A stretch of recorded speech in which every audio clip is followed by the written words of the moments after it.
Thank you for tuning in to Zim Newsbeat TV with Robert Tapfumani. Ini panashe vese ndakavarambira ini ndakaenda iko kwagogo kuya vana ndatanga ndanenipikira ko ndokwandakaenda una gogo manyira gogo latisha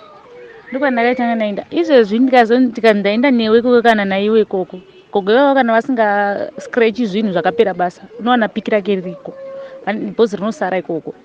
unowana ririko ndakavaudza kuti handina zvandamboita ina handina zvandamboita amai yenyini asi iye ndakatomudza chiri kunoita naye kuti uchanditsvaga ende muchandiripa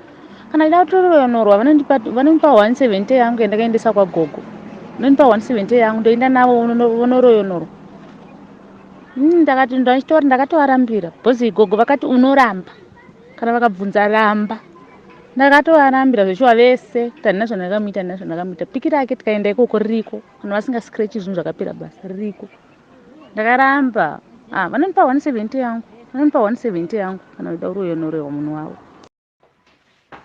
ndeiti zviri sei ndataura navo gogo hanzi iwewo kana wati wakuda kumusunungura zvakubva pamwoyo wako kana kuti wakuda kumusunungura unotaura navo munenge makutaura unotaura navo kana wazvipira kuti musunungure mouya kuno before china chekupedzera before chitatu chekupera kwemwedzi uno chisati chasvika before chitatu chekupera kwemwedzi uno chisati chasvika which means amene musi wani I think 24 hanzi before kuchitatu chekupera kwemwedzi uno pavanoya nekuti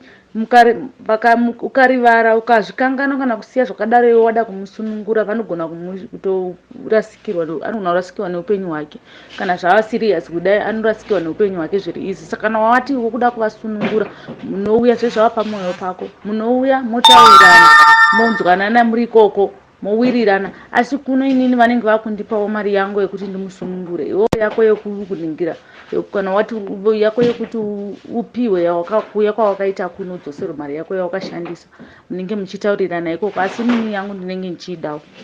saka zvezvava pamwoyo pako saka mungava uyai chitatu chisati chasvika chitatu chekupera kumwedzi uno chisati chasvika nokuti chikangopfuura zvikangodai mazuva anorasikirwa neupenyu hwake sekutamba sekuseka kana wada kumusunungura mubvukuru hazvina mhosva uya nawo ndivasunungure kana mawirirana unotaura konavo taura navo ndaida muitira hangu utsinye pana chii chokwadi ndaida muitira utsinye kubva musafisa zingaiti dai gogo vasina kutaura zvokuti anogona kurasikirwa neupenyu ndainangomuitira utsinye mama plus mama nemunin'ina wangu ari kusouth aimbotaura naye sama achitisiyana nemurume womunhu ari kusouth mutwini wangu ndiatozoti aiwa chimuregerera anogona kufa anofa muregerere vaudze chokwadi umuregerere kana muchitaurirana motaurirana zvamai mataurirana ndaida ngombomusiya akadaro zvokuti mheni kuti aizoita sei minoti aizoita sei taura nawe iwewo unotaura navo kana usati nange direct baba wacho kana unogona kutanga udza kana maidivhaini kana shemu shemu luwishu hanzvadzi yacho unotanga kutaura maidivhaini kana hanzvadzi yacho then iwo ndo vanozotaura kumba kwavo kunana baba wavo ko kunana mama wavo asi iwo vaudze izvozvo unovaudza before 24 asati asvika before 24 April unowatitori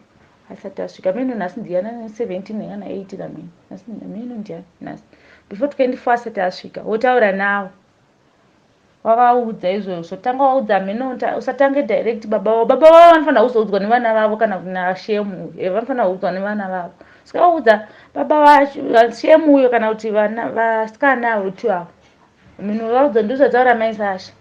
uyo unovaudza sematauriro waindiita kuti maisasha vatoti zvinenge zvakangozobatirirawo asi ndakaendawo ndichida kuigadzisa mumba mangu zvakabva zvabata naiye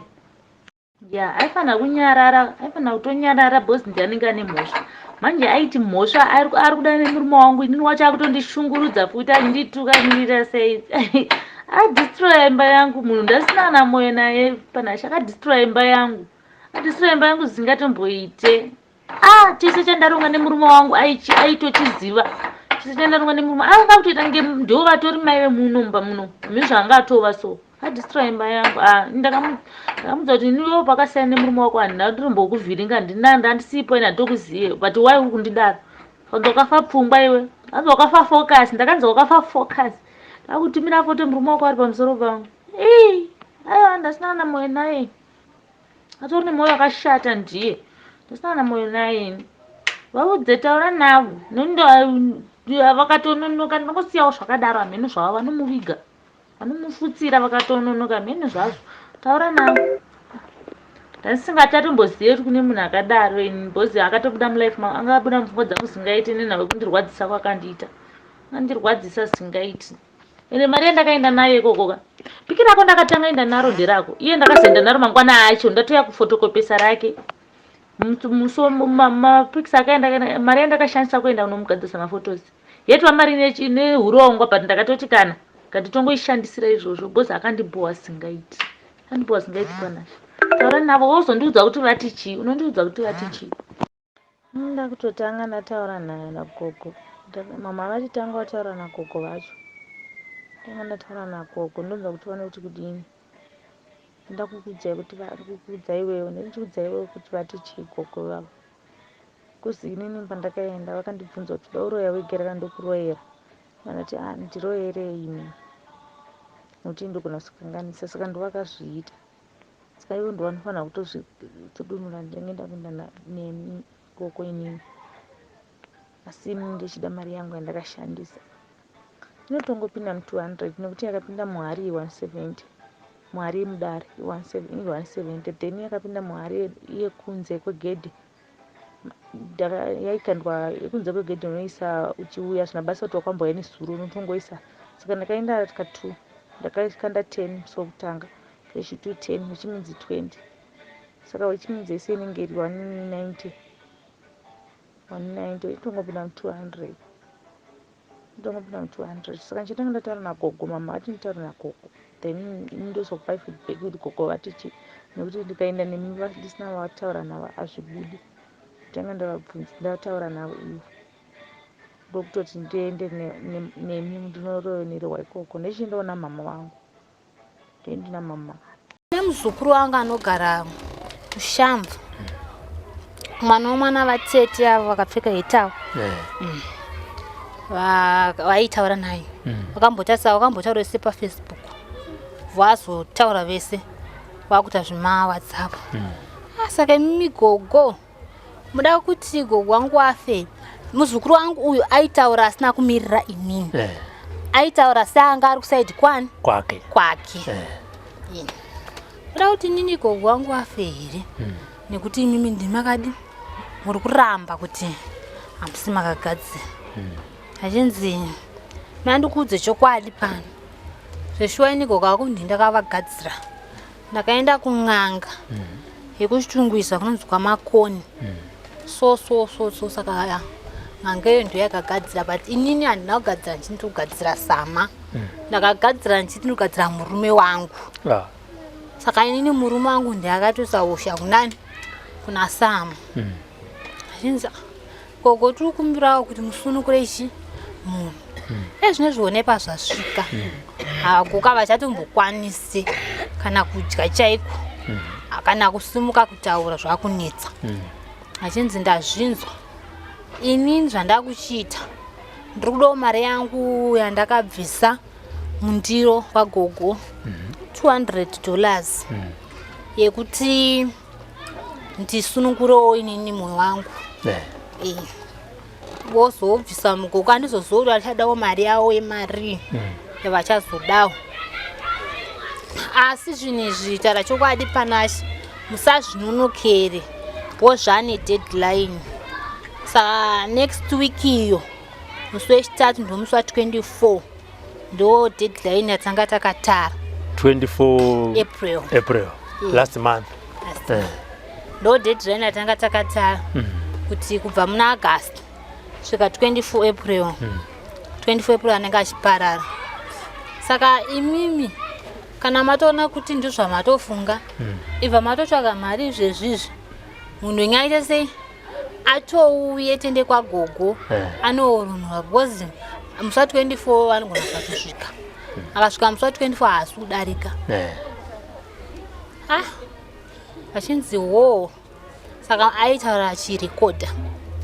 achinzi iwewo kana wakuudza nadhedhi wako waudze uchiti hanzi namai Sasha ngawatsvage mari yangu asi usavaudzwa chiti ndindakagadzira vaudzwa chiti nini ndakagadzira imba yangu saka ndo zvakazobatanidzwa kuna Sama asi ndapana chindazvinzwa wafonera dhedhi bva waudza abva afona kunoku abva atiudza vatifowadhira maaudio avaitaura nawo saka isu takatirwa maaudio aita se aitaura achinzi napanashe uyu imimi sekuzvomuchiita chiitai imimi kuna mai Sasha mari taiwana kuti mimuzive pana mbuya ava mari taiwana tochienda tese kupi kuna mbuya tokupa mari yako kuti mwana angasunungura alright panashe uye vatudza kunoku achivhaudza mudzimai uya kuti ana sekuru wati mari yako tinayo saka mangwana mekusento mukatakaita sei takananga kwagogo achinzi aiwa ndazvinzwa zvowashasha uko yakakasika kumuka bva yatonanga kwagogo isu so kunoku vatamukawa vayakomza svika tichakura vataita sei abva taenda zviwa takaenda tanga takawanda tasvika tikatosvika shasha itoriko inga ina mai vacho nasisi vacho vatapinda uchipinda pagedhi unobhadhara $5 suso nekusaziva hataiziva kuti kunobatirwa $5 ndakatanga kupinda nadhidhi wangu vatapinda vataisa mari vatanogeza tobva tabvako tobva tanzi kurumu kwacho ndakwanenge vari gogo wacho vatapinda mukati wataura matauro akaita achinzi inini ndoda mombe 2 mai Sasha nda $200 yake kuti aiworonere munhu saka ndiwo mari atiri kuda panapa